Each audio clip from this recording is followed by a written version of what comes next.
Мы наладим в том числе добрые отношения с партнерами из Индии. Налаживание взаимовыгодного сотрудничества. Юнусбек Евкуров провел встречу с представителями посольства Индии в России. Как бой пойдет, это спорт, и могу я попасть в нокаут. Битва взглядов. В последний день перед турниром «Битва в горах» в Магасе прошло взвешивание бойцов. Достаточно силен и здоров для того, чтобы продолжать эту деятельность. Я считаю, что это его право. Большинство депутатов проголосовали «за». В плюсах нового пенсионного закона разбирался наш корреспондент. 270 нарушений было данного водителя с превышением установленной скорости на сумму 400 тысяч рублей. Ночной гонщик и его абсолютный рекорд по штрафам. Сотрудники ГИБДД вышли на след уникального нарушителя ПДД. Когда я играю в шахматы, у меня какой-то появляется дух азарта, чтобы выиграть соперника. Праздник самого мудрого вида спорта. Сегодня Международный день шахмат. В честь праздника в Магасе прошел шахматный турнир.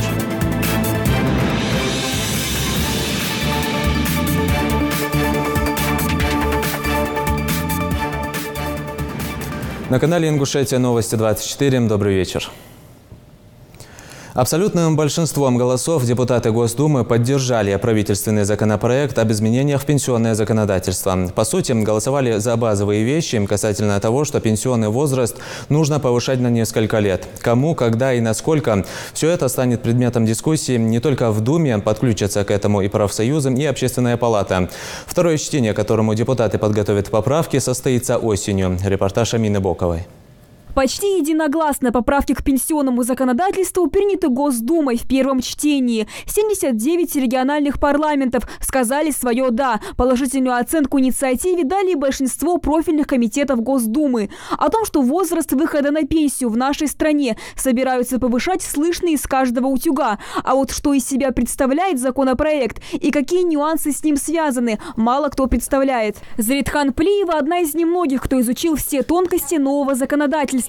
Заместителю директора Музея краеведения уже 64 года. Впрочем, на заслуженный отдых Заритхан уходить не собирается. Сил полно, а главное, есть желание трудиться. Если человек может, способен и достаточно силен и здоров для того, чтобы продолжать эту деятельность, я считаю, что это его право, должно быть такое право у человека. Вопреки бытующему мнению, повышение пенсионного возраста не коснется работников, занятых на опасных предприятиях. Но тут тоже важная оговорка. Шахтерам, сварщикам, слесарям и другим работникам тяжелого труда необходимо следить, чтобы их работодатель выполнял законодательство и выплачивал в казну страховые отчисления за своих сотрудников. Не коснутся изменения и граждан, пострадавших в результате радиационных или техногенных катастроф, а также врачей узких специальностей и льготников по социальным основаниям. Подробный список опубликован на сайте Пенсионного фонда. Для нынешних льготников, которые выходят на пенсию досрочно в связи с работой в районах Крайнего Севера и приравненных к ним местностям, кому возраст выхода на пенсию установлен 55 лет для мужчин и 50 лет для женщин, предусматривается повышение возраста выхода на пенсию до 60 лет и 58 лет соответственно. Второе чтение законопроекта запланировано на сентябрь. Для Госдумы перерыв 2 месяца между двумя чтениями рекордный, и это неудивительно. Несмотря на то, что проект принимали практически единогласно, много споров вызвали вытекающие из закона положения об улучшении жизни пенсионеров, о том, как не просто повысить пенсию, но и уровень жизни людей пожилого возраста. Ломают головы как федеральные депутаты, так и региональные. Пенсии надо поднимать людям. Выше инфляция. Правительство поступило правильно в том плане, что это не стало шоковой терапией, что есть длинный переходный период и пошаговое повышение по полгода. Это очень мягкий, самый мягкий сценарий, который можно было придумать. Тот факт, что половина людей, выходящих на пенсию, еще продолжают в течение нескольких лет работать, получая пенсию, зарплату, означает, что действительно потенциал активной трудовой жизни очень высокий у людей старших возрастов, которые сейчас называются пенсионерами. пенсионерами. Вернемся теперь к самому законопроекту. Правительство предлагает отправлять на пенсию мужчин в 65 лет с переходным периодом до 2028 года. То есть лица, рожденные в 60-е годы, смогут уйти на заслуженный отдых в 2019 году в возрасте 59 лет. Цифры будут увеличиваться. Пока в 2027 году мужчины, рожденные в 64-м, не уйдут на заслуженный отдых в возрасте 65 лет, а вот женщины смогут выйти на пенсию в 63 года с переходным периодом до 2034 года. Все поправки и льготы размещены на сайте Пенсионного фонда. Там же можно рассчитать размеры будущих начислений. Для педагогических, медицинских и творческих работников досрочные пенсии сохраняются в полном объеме. Ужесточение требований по специальному стажу не предусматривается. Сам стаж сохраняется, но учитывая увеличение трудоспособного возраста, выход на досрочную пенсию повышается на 8 лет, но с переходным периодом. Как отмечают эксперты, продолжительность жизни в нашей стране с каждым годом только повышается. В прошлом году она составила более 70 лет. Также к 2030 году ожидается, что эта отметка превысит 80 лет. Причем пожилые люди и сами не торопятся на заслуженный отдых. По статистике, продолжают трудиться 40% мужчин и 55% женщин. Нынешняя планка для выхода на пенсию – 55 для женщин, 60 для мужчин – не менялась больше полувека. Тогда в Советском Союзе на одного пенсионера приходилось 4 работающих гражданина. Сегодня соотношение почти 1 к 1. На 10 пенсионеров всего 12 трудящихся. Рабочих рук в стране не хватает. Изменения в пенсионном законодательстве – единственный способ спасти ситуацию, считают в правительстве страны. Кстати, новые поправки никоим образом не коснутся действующих пенсионеров. Разве что пенсии станут больше уже со следующего года. Благодаря программе увеличения трудоспособного возраста их пенсии будут расти ориентировочно на 1000 рублей в год. Кроме того, они, как и раньше, будут получать все положенные им иные социальные выплаты. Основная задача – это повысить пенсии действующим пенсионерам. Уверяю вас, что рост пенсии будет значительно выше, чем инфляционные ожидания, примерно на 2 пункта над инфляцией, на 2% или даже больше. Поэтому то ожидаемое повышение пенсии, о котором говорил председатель правительства, это около 1000 рублей, перекроет рост потребительских цен. Уже через 2 месяца думские фракции представят свои предложения по пенсионному законодательству, в том числе, как улучшить условия труда для работающих пенсионеров. Амина Бокова, Майрбек Миржоев, Новости 24. Изменения, которые внесены в пенсионное законодательство, сегодня официально прокомментировал президент России Владимир Путин. Вопрос, конечно, очень чувствительный для большого количества наших граждан. Знаете, этот вопрос, он ведь не вчера возник. Он обсуждается так или иначе с меньшей или большей интенсивностью на протяжении многих лет. И разные варианты предлагались. И когда меня спрашивали, и сейчас тоже спрашивают, какой из различных вариантов мне нравится, я и тогда, и сейчас могу сказать, никакой. Мне, секундочку, мне никакой не нравится, связанный с повышением возраста. Уверяю вас, и в правительстве мало таких людей, если вообще есть, которым это нравится. Почему? Да потому что это не может нравиться подавляющему большинству наших граждан. Имея в виду, что человек планировал выйти на пенсию, или отдохнуть уже, или выйти на пенсию, или продолжить трудовую деятельность, получать какие-то дополнительные доходы. А если это не состоится, то тогда, конечно, люди в этом ничего хорошего не видят. Но и действительно так и есть. Но о чем говорят эксперты? Мы должны ведь основываться не на эмоциях, а на реальных оценках состояния экономики и перспективах ее развития и социальности. Вот о чем мне говорят. Смотрите. Значит, молодым людям, может быть, это не очень интересно, но тем не менее это затрагивает почти всех. О чем мне говорят? Вот решения по пенсионному возрасту были приняты, когда 55 для женщин, выход на пенсию 65 и 60 для мужчин. Это решения были приняты в 1956 году. Я попросил, и в правительстве подняли протоколы совещания того времени, когда принималось это решение. Там написано, это можно даже почитать, опубликовать. когда наши коллеги прошлых лет принимали это решение, они говорили о том, что по мере развития демографических показателей, по мере повышения продолжительности жизни будет повышаться и возраст выхода на пенсию. Напомню, что тогда средняя продолжительность жизни была средняя 67 лет. Значит, ну ничего так и не было сделано. В 1995 году был предпринят очередной подход к этому весу, если говорить спортивным языком, поскольку очень много на спортивной площадке. Было принято постановление правительства Российской Федерации в 1995 году, по-моему, 790 это называется. Можно его поднять и читать. Что там написано? Написано, что возраст повышать нужно, но нужно сделать это будет во втором десятилетии 21 века. Вот сейчас 2018 год, и мы, благодарные потомки, теперь должны принимать какие-то решения. Должны мы или нет? По большому счету, можно вообще ничего не делать там, в течение 5, 6, 7 или даже, может быть, там, 10 лет. В принципе, нам хватит возможности обеспечивать поддержание пенсионной системы. Но что происходит и что будет происходить на ближайшую среднесрочную и отдаленную перспективу?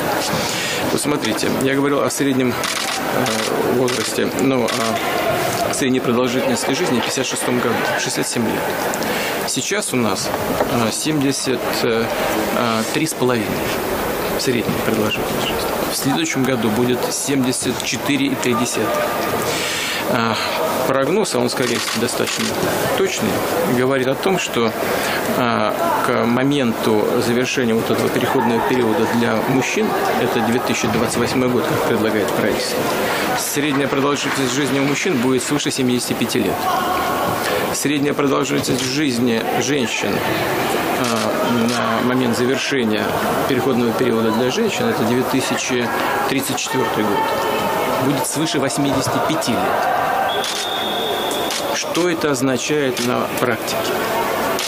Вот не будем углубляться в 50-е годы, но в 70-м году, по-моему, значит, на одного пенсионера приходилось 3,7 работающих граждан.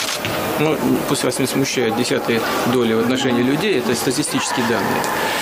Значит, сегодня уже на одного пенсионера 2 работающих.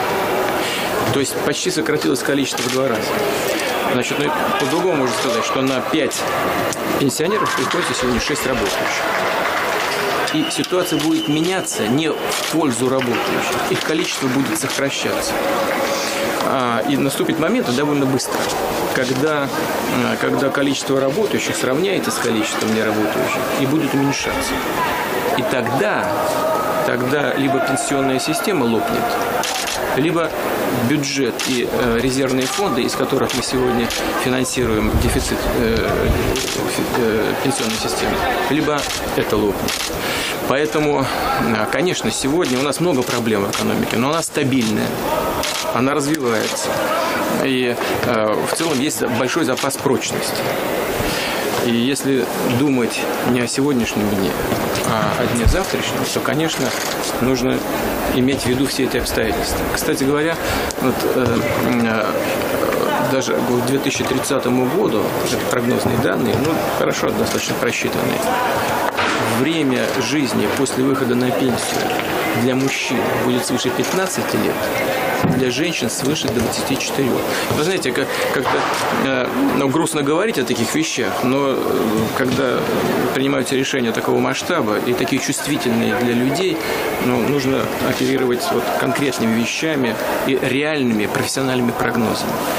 Поэтому окончательного решения пока нет. Прошел закон в первом чтении, в нем не принимаются никакие дополнения, поправки. Я, конечно, должен буду послушать все мнения, все точки зрения на этот счет. Посмотреть за дискуссией, которая будет разворачиваться. Она может сейчас разворачиваться. Только, естественно, нужно слушать тех людей, которые не пиарятся на этой чувствительной теме для миллионов людей, а предлагают что-то вразумительное, здравое, руководствуются интересами страны и граждан. Почему еще? Вот я вернусь к этим интересам граждан. Потому что ведь если совсем ничего не делать, и если дело дойдет до каких-то тяжелых последствий для пенсионной системы либо для бюджета, из которого мы сейчас финансируем, то, во-первых, нам придется всегда держать на низком уровне доходы пенсионеров. И они будут все время пополнять число так называемых бедных людей. А мы должны повышать доходы людей для того, чтобы число бедных у нас сокращалось. Вот. И потом вообще все может лопнуть, как я сказал. И это может коснуться тех, кого сегодня может коснуться повышение пенсионного возраста. То есть все равно тогда просто сегодняшняя власть людей просто надует и все. Скажет, да, все хорошо, потерпим еще лет 5, 7, 10. А этим не закончится. Нужно будет все равно принимать какие-то решения кардинальные. Ну, какие? Ну, давайте еще раз говорю, посмотрим, как будет дискуссия разворачиваться, всех послушаем, взвесим все эти позиции, точки зрения. Там много нюансов. Я сейчас не хочу в них вдаваться, сейчас не то место. Вот. Но будем относиться к этому самым серьезным образом. И прежде всего для того, чтобы обеспечить вот эти интересы наших граждан и сегодня, и на длительную перспективу. Так, чтобы у нас была стабильная, надежная ситуация и в экономике, в социалке, в том числе и в пенсионной системе. Завершился двухдневный визит в Ингушетию делегации посольства Индии в России. В рамках поездки их знакомят с социально-экономическим потенциалом республики. Осмотрев некоторые производственные объекты и ознакомившись с красотами Джайрасского района, сегодня, во второй день визита, гости перебрались в столицу республики Магаз. Здесь для делегации устроили настоящую экскурсию по достопримечательностям города Солнца. Подробности в сюжете Индиры Манкиевой. Знакомство со столицей республики для делегации посольства Индии началось с небольшой экскурсии. Осматривая город, гости оценили, насколько здесь развита инфраструктура, а также какие удобства и возможности открываются для жителей столицы. Вот эти терминалы, где можно на телефон деньги положить, там ЖКХ, коммунальные услуги, свет, газ, воду оплатить, там тарелку спутников оплатить. Вот здесь у нас терминалы стоят. Вот мы сейчас убрали. Там. Вот наша разработка. Вот видите?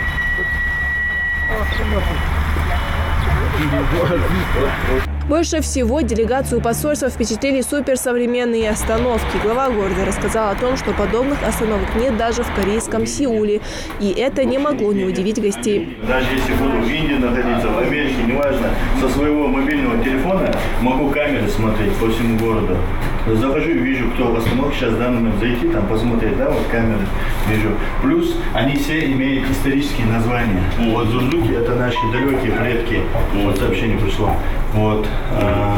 Ну, вот такие вот функции тут есть. И все, естественно, это... кстати, и то, и это все на электронных солнечных батареях все это работает. Показывая все достопримечательности Магаза, делегацию привели к подножию башни Согласия. Вовнутрь башни гости заходить не стали, так как времени было мало. Здесь же договорились и о проведении кинофестивалей индийских фильмов. Современные последние 3 года фильмов. Современных фильмов, хорошенькая, на русском языке переводен. Он переведенный уже, да, на русский язык. А от вас кто будет?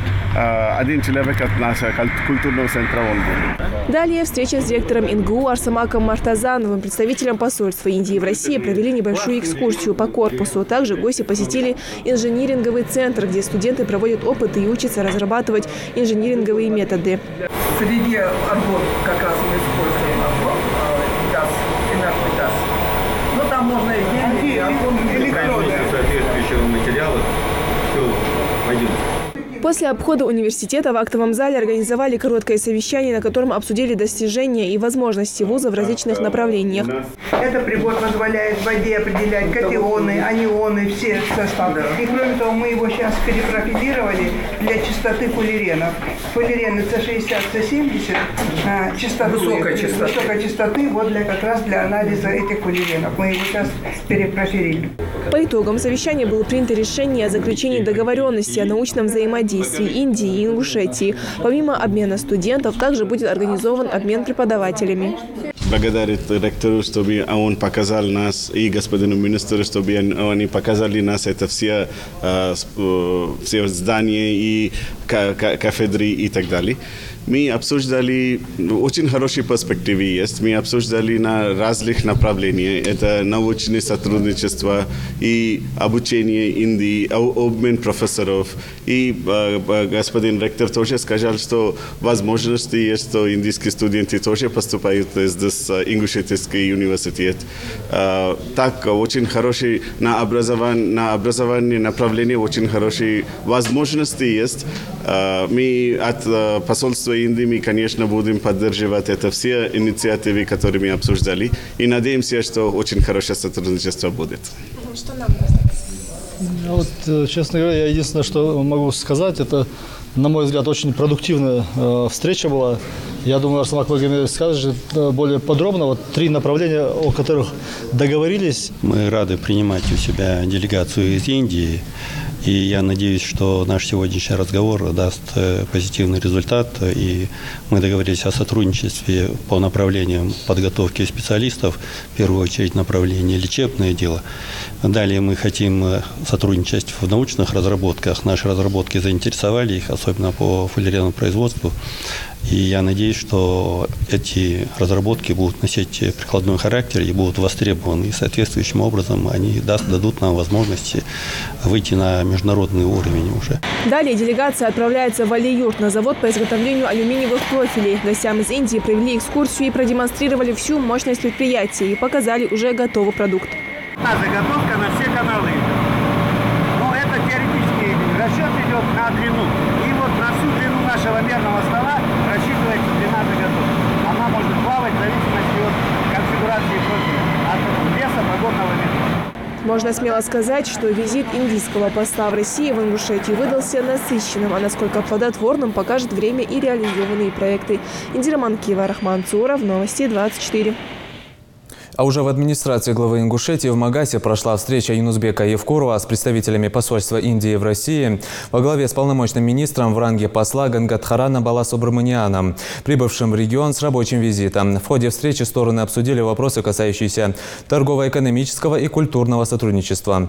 Юнузбек Евкуров выразил уверенность, что у Ингушетии с Индией сложится взаимовыгодное сотрудничество, учитывая заинтересованность региональной власти в привлечении прямых иностранных инвестиций. Примером такого партнерства, по мнению главы, может стать реализация проекта по производству офтальмологической продукции. Напомню, что республика на 22-м Петербургском международном экономическом форуме заключила инвест-соглашение с индийской компанией Vardhamana International Traders, эксклюзивным дистрибьютором крупнейшего индийского производителя группы компаний Apasami Associates в России и странах СНГ. По словам полномочного министра в ранге посла, за 2 последних десятилетия Индия вышла на уровень одного из самых крупных мировых провайдеров медицинского туризма. Каждый год в стране наблюдается рост этой отрасли на 30%. Глава Ингушетии считает, что строительство завода компании Apasami Associates позволит вывести Ингушетию на фармацевтический рынок. Мы наладим в том числе добрые отношения с партнерами из Индии. И буквально на выходе, на днях у нас был один из таких предпринимателей, который планирует построить завод офтальмологии в республике. Мы знаем, что Индия, она в передовых по линии глазных направлений, в том числе глазных капель, вообще медицинского оборудования. Поэтому, конечно, мы хотим, чтобы этот проект состоялся. Я думаю, что и надеюсь, что с этой стороны тоже, с вашей стороны, будет оказана серьезная в этом направлении помощь. Мы же со своей стороны, конечно, будем делать все, чтобы этот проект состоялся. Соглашение было подписано на Санкт-Петербургском международном экономическом форуме. Я думаю, что это был бы такой хороший подход. Ингушетия имеет много направлений, где индийские предприниматели могут найти себе применение. Это и туризм, это и агропромышленный сектор. У нас по некоторым направлениям мы передовые не то что в стране, но и в Европе, в части садоводства, в части опыта строительства хранилищ в различных направлениях. Поэтому мы можем сегодня довольно серьезно конкурировать с по производству воды различных сортов и направлений. Поэтому мы в состоянии, в том числе и по строительным материалам, и ряду других направлений, в том числе и по экспорту промышленного нашего производства, которое мы сегодня же производим. Это и полимерное производство, это светодиоды, энергосберегающие лампы, это и радиаторные батареи, ну и другие вещи, где мы можем спокойно экспортировать и конкурировать. Индийские, российские отношения очень глубокие, и на все направления мы работаем. Между нашими руководствами, господин Путин и господин Моди, очень хорошие отношения. Федеральный уровень наших отношений, конечно, это важно, но нам надо еще развиваться наши отношения между российскими регионами и индийскими штатами тоже. Мой визит сегодняшний – это подследственный этого приказ, который наш премьер-министр дал. Он сказал, что нам надо посетить весь Россию, надо посещать каждый регион и узнать прямой, какие возможности есть, какие направления мы можем сотрудничествовать и так далее. Последние 2 дня мы здесь, и уважаемый министр нам показал это, много места нам показал. Ваша история очень глубокая, очень гостеприимные люди, очень хорошие, добрые люди здесь. Очень красивое место, особенно для туристов. Это, конечно, будет очень важно, чтобы они тоже посетили сюда. И сегодня тоже мы там были на завод, алюминий завод, который построили недавно у вас, и посмотрели, как это развивается. Это, по-моему, маленький первый шаг, но, конечно, возможностей очень много есть. Мы видели, на первые лица мы видели это, в нашем докладе мы будем это проинформировать нашими индийскими бизнесменами в Индии тоже. И надеемся, что какая-то еще интерес появится, и они будут здесь. В Москву из Словакии доставили жителя Ингушетии Аслана Индиева, находящегося в розыске за совершение преступлений террористического характера. По данным регионального совбеза, задержанный входил в группировку уничтоженного 10 июля 2006 года полевого командира Шамиля Басаева. По версии следствия, Аслан Индиев также подозревается в том, что в составе вооруженной группы участвовал в нападении на Ингушетию в ночь с 21 на 22 июня 2004 года.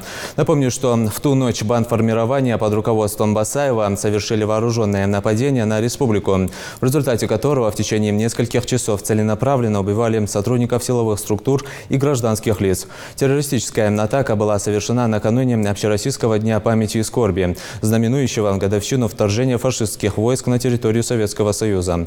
В результате нападения погибло более 100 человек. В настоящее время с задержанным работают следователи.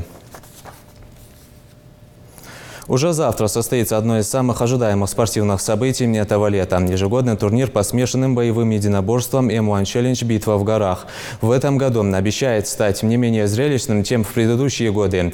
В рамках турнира запланировано 13 боев, в том числе и 2 последних поединка с защитой титулов чемпиона. Сегодня в Магасе состоялась пресс-конференция и взвешивание участников битвы. Михаил Тангиев с подробностями. Накануне масштабного спортивного события участники главных поединков, организаторы и представители Минспорта отвечают на вопросы журналистов. И первый же вопрос связан с возможным переходом одного из наших бойцов в самую престижную в мире федерацию по смешанным единоборствам. Так как в сети была информация о том, что бойцы М1 будут переходить в UFC, можем мы надеяться, что после этого боя Моусар Евлоев в следующий бой пройдет в UFC. Данная информация появилась относительно недавно. И как такой, ясности как таковой в этом вопросе нет, но в любом случае после завтрашних боев мы уже будем общаться, разговаривать с руководством лиги, с матчмейкерами на эту тему. И я думаю, уже в ближайшем будущем будет какая-то ясность именно данного вопроса. Конечно, мы все мечтаем, чтобы наши ребята выступали в данной лиге. Абсолютные чемпионы в полулегком и легчайшем весе Хамзат Далгиев и Моусар Евлоев, пожалуй, одни из самых желанных гостей на этой пресс-конференции. Ингушские спортсмены будут защищать завоеванный ими титул уже завтра. Как именно готовились к предстоящим боям, они рассказали участникам пресс-конференции. Мы сделаем все, чтобы бои были яркими. Посмотрим, мы выложимся на 100%. Мы готовы, мы трудились, мы шли к этому. Я и Моусар, и и все наши братья, мы сделаем все, что возможно, невозможно, чтобы выиграть и порадовать наших земляков. Я подготовлен ко всем аспектам, которые может преподнести мой соперник. Вот. Надеюсь, он подготовился хотя бы наполовину, как я, чтобы хотя бы был хороший зрелищный бой. Но если он сочковал на тренировках или там позволял себе, там, я не знаю, вот, ему завтра будет очень трудно. Ответив на все вопросы журналистов, организаторы вечера перешли к тому, ради чего все собрались. Долгожданная церемония взвешивания. Бойцы по традиции сходятся с соперниками в поединке взглядов.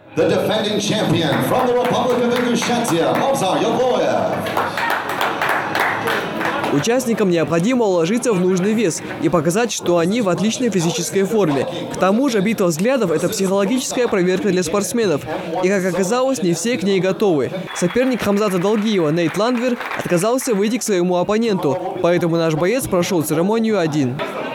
Hamzat Dalgiev comes in at 67.8 kilograms, misses weight, and will receive a yellow card. На турнир также заявлено немало спортсменов из стран бывшего СНГ, в том числе и известный спортсмен из Казахстана Сергей Морозов. С учетом того, что бойцы из этой страны в организации М1 начинают укреплять свои позиции, предстоящий бой должен стать для Морозова проверкой его сильных и слабых сторон. Готовились очень хорошо. Вот. Жду не дождусь завтрашнего дня, чтобы начались бои и показать, на что способен я, и эффектно и красиво победить. Министр по физической культуре и спорту Ингушетии Дауд Алхазоров отметил всю значимость проведения подобных турниров, особенно что касается начинающих бойцов. По его словам, все подготовительные работы уже завершены, остается только прийти и поддержать своих участников. Вся подготовительная работа по проведению турнира «Битва в горах» нами уже проведена. Буквально последние штрихи наши сотрудники уже доводят. Они там на площадке. Ждем только зрителей. Пользуясь случаем, приглашаю всех. Будет грандиозный праздник. По итогам взвешивания все бойцы уложились в регламентированный вес. В рамках турнира М1 «Битва в горах-7» зрители увидят 13 поединков, 8 из которых примут участие спортсмены из Ингушетии. Седьмой по счету турнир М1 «Битва в горах» призван стать одним из самых захватывающих спортивных событий этого лета. Уже по традиции поединки пройдут в селении Таргим Джейрасского района. В Реже под открытым небом сойдутся 26 бойцов смешанного стиля. И судя по настрою спортсменов, бои обещают быть довольно зрелищными. Михаил Тангиев, Рамзан Миржоев, Новости 24. В результате проведенной поисково-исследовательской работы в архивах Казахстана и Кыргызстана ингушскими исследователями выявлено и откопировано более 2000 документов о жизни и деятельности спецпереселенцев ингушей. Об итогах проделанной работы рассказал директор Госархива Республики Магомед Картоев на встрече Юнусбека Евкурова с архивистами, историками и членами рабочей группы, сформированной для выявления и копирования документов по истории Ингушетии в зарубежных архивах. Встреча была приурочена к 25-летию Госархива Республики. Докладчик добавил, что в результате проделанной комплексной работы было налажено тесное взаимодействие с руководством архивных служб и директорами государственных архивов. Глава Ингушетии подчеркнул необходимость дальнейшего изучения государственных архивов разных стран, к которым ингуши имели хоть какое-то отношение. Он считает, что по-прежнему неизученным остается большой пласт истории нашего народа, а также жизненный путь некоторых литераторов, ученых, офицеров, общественных деятелей и просветителей, которые либо жили на территории Ингушетии, либо посещали наши края. В соответствии с целями и задачами вашего поручения, уважаемый Избек Магреевич, организационная и поисково-исследовательская работа велась по следующим основным направлениям. Это работа в архивных учреждениях, выявление и копирование документальных материалов. Работа по получению информации из фондов специализированных учреждений, доступ к которой ограничен для исследователей. Работа с представителями ингушских диаспор региона Казахстана и Кыргызстана, сбор и обобщение полевого материала, выезда непосредственно к кладбищу, изучение их общего состояния, поиск отдельных захоронений, встречи со старейшинами, группами и отдельными информаторами, которые могли сообщить хоть какие-то сведения по интересующим нас персоналиям, их судьбе и местам захоронений. Народный герой Аязивамби, царах кино Дахар. Даже те же памятники, вот те же памятники, их надо показывать. Почему у вас нет этого? Даже старинные имена там Кого-то вы же уже поработать над этим. Запишите, не слушайте, а вы сейчас слушайте все. Как красивые передачи делать, Википедию закладывать. Эгр главный молодой там. Любой замсага, ейга, арадиш, багачар, болчана, армия болчана. Да, алхамхадолыш. Сейчас дал хвастом вывоч, памятник животе. Сколько там молодых ребят из армии вообще даже учились, так что вот как хорошо, хоть спор, я хочу, у нас столько-то героев Союза. У нас Барханов, последний защитник Брестских. У нас там столько-то там георгиевских кавалеров. Баргаш все спал. А хабя, кажется, спал? Да, алхамдулилlah, конечно, даже. Штрафы более 400 тысяч рублей за нарушение правил дорожного движения. Возможно и такое, если ездить, нарушая все возможные нормы закона. Молодой водитель автомобиля ВАЗ-21099, не имея водительского удостоверения и с подложными госномерами, выезжал колесить по дорогам республики чаще в ночное время. Пролетая мимо камер фото- и видеофиксации, ночной гонщик набивал не только километры на спидометре, но и цифры в денежном эквиваленте. Внушительную сумму штрафа в несколько сотен тысяч рублей он умудрился накопить всего лишь за месяц. Репортаж Мадины Пугоевой.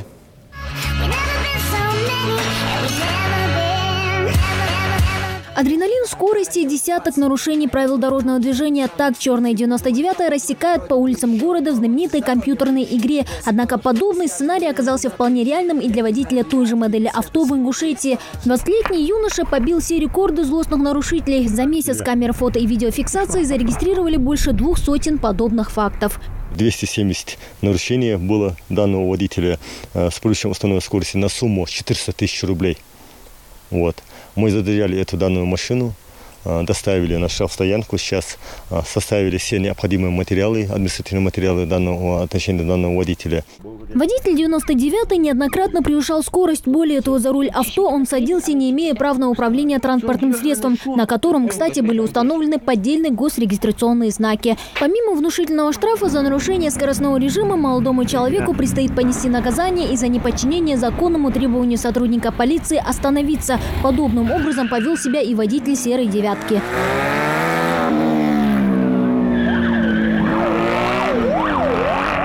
Нарушитель умчался на высокой скорости, а дальше все как в голливудских фильмах – погоня с преследованием. Правда, машину сотрудники полиции нашли чуть позже, брошенной в районе так называемой долины смерти. Впрочем, вычислить владельца не составило труда.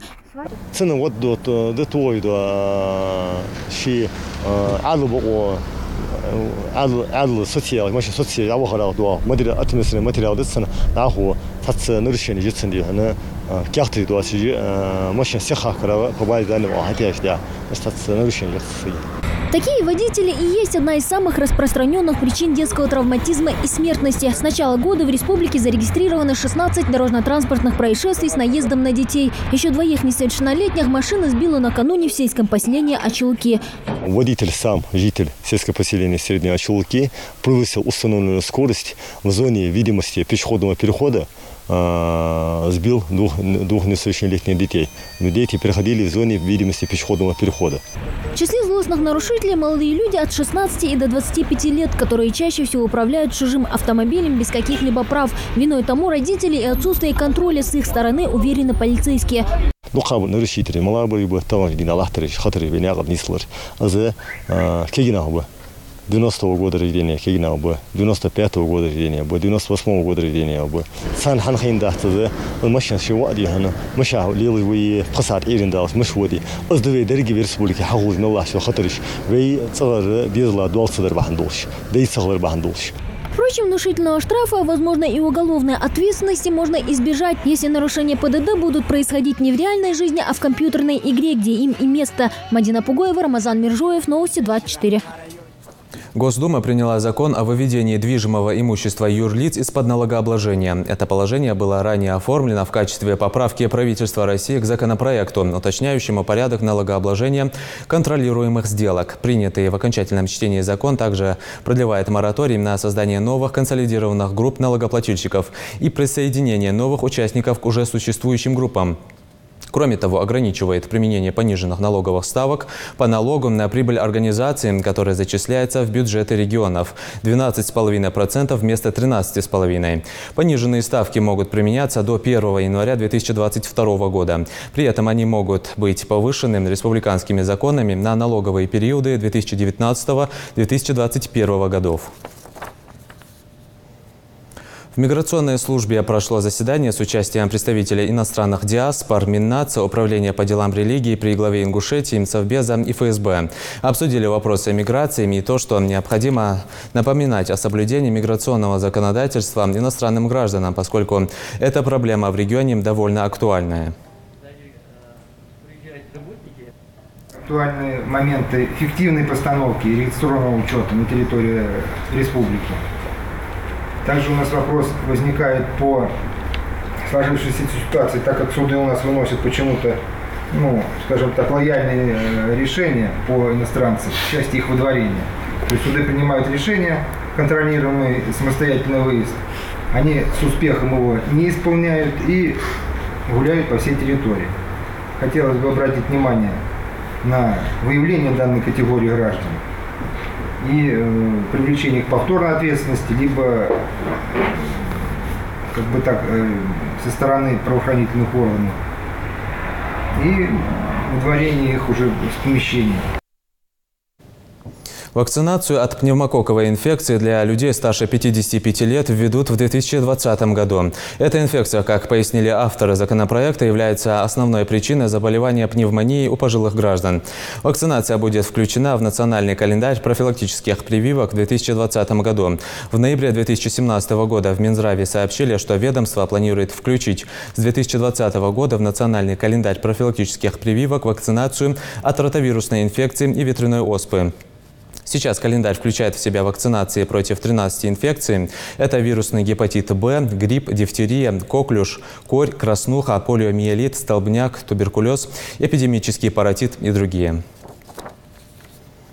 Ингушетия получит на лекарства для льготников больше 100 миллионов рублей. В первом квартале 2018 года количество граждан по стране, имеющих право на получение государственной социальной помощи, увеличилось на 200 с лишним тысяч человек и составило почти 3,5 тысячи. В связи с этим объем бюджетных ассигнований на лекарства увеличен порядка на 2 миллиарда рублей. Таким образом, Ингушетия получит в этом году из федерального бюджета на эти цели 103 миллиона рублей. Принятое решение направлено на своевременное обеспечение отдельных категорий граждан в рамках предоставления набора социальных услуг лекарственными препаратами, медицинскими изделиями и специализированными продуктами лечебного питания. Сегодня во всем мире отмечают Международный день шахмат. Этот праздник проводится по решению Всемирной шахматной федерации, основанной в 1924 году. В Ингушетии шахматам уделяется особое внимание. В этот день проводятся турниры, развлекательные мероприятия, любительские лекции по обмену опытом игры. Так, в честь праздника в Центре культурного развития Магаса прошел шахматный турнир, который состоял из 11 поединков. Об участниках и победителях сюжет Наты Евлоевой. Осман Балаев далеко не новичок в шахматной игре. Играть и читать научился почти одновременно. В 6 лет отец посадил его за шахматную доску. Вначале это было просто хобби, но со временем он всерьез увлекся шахматами. Осман редко находит себе достойных соперников. Как правило, любая игра заканчивается в его пользу. Я сейчас пришел на турнир поиграть. Тем более сейчас день шахмат, Всемирный день шахмат, поэтому я участвую в этом турнире. Да. Всегда каждый игрок, по-моему, надеется выиграть. Здесь не слабые игроки, хорошие блицеры. Надеюсь, если получится, конечно. Если удача улыбнется, да. У участников турнира нет возрастных ограничений. Каждый может выбрать себе соперника, несмотря на разницу в возрасте. Например, Амирхан Гадабошев до сих пор встречался со шахматной доской только с ровесниками. Каково же было его удивление, когда его первым оппонентом стал 7-летний мальчик Калой Цычоев, который, как оказалось, хорошо играет в шахматы. Чтобы стать хорошим шахматистом, еще ой-ой-ой, сколько надо будет спотыкнуться и проиграть. Не расстраиваться, терпеливо осваивать теорию шахматную и участвовать побольше в шахматных турнирах, как сегодняшний. Они выезжают у нас за пределы, набираться опыта. А одаренные шахматисты у нас есть, очень одаренные. Несколько ребят, которые могут при плодотворной работе достичь хороших успехов. Турнир ко Дню шахматов стал уже традиционным. Ежегодно в этом зале собираются любители этой игры со всей республики, чтобы побороться в битве умов. Оценивают здесь по олимпийской системе. Каждый проигравший участник выбывает из игры. Мне очень нравится заниматься шахматой, и я собираюсь стать выдающейся личностью. Когда я играю в шахматы, у меня какой-то появляется дух азарта, чтобы выиграть соперника. Это мое хобби — играть в шахматы. Я хочу в дальнейшем профессионально заниматься и добиться каких-то успехов. На турнире действует несколько правил. Одно из них — никаких телефонов. Перед игрой все должны выключить свои мобильные гаджеты или же просто поставить их на беззвучный режим. А если игрока все-таки увидят с включенным телефоном в руках, судья имеет полное право дисквалифицировать его. Есть такое правило. Наверное, если вы здесь находились, видели, как у одного участника зазвенел звонок. Это автоматическое поражение. Я вынужден был, хотя не хочу этого делать, но вынужден поставить поражение. Но есть другие правила. Если флажок падает, значит, это время заканчивается, а тоже поражение автоматически ставится. Шахматистов в мире с каждым днем становится больше, и количество игроков приближается к 65 миллионам. В республике развитию этого вида спорта уделяется большое внимание, и вполне возможно, что кто-то из участников этого турнира однажды станет чемпионом. Ната Илоева, Рахман Суров, Новости 24. Сегодня в рамках гастрольного тура в амфитеатре состоялась концертная программа квартета «Петросмешки». Творческая команда известна по всей России. Артисты подарили жителям нашего региона яркий, запоминающийся праздник. В их исполнении прозвучали не только веселые песни, сопровождалось все музыкальными пародиями, сатирическими монологами и шутками. Мы впервые, и нам очень приятно, что такой зритель теплый, что так хорошо нас встречают. Программу мы составляли вместе с Евгением Вагановичем Петросяном. Непосредственно он выбирал, какие будут номера присутствовать в этом концерте. Так что надеемся, что вам очень понравится, и мы встретимся снова. Все информационные выпуски и анонсы наших программ смотрите на официальных страницах в соцсетях Facebook, Instagram, YouTube, Твиттере и ВКонтакте. На этом наш выпуск завершен. Оставайтесь на канале Ингушетия.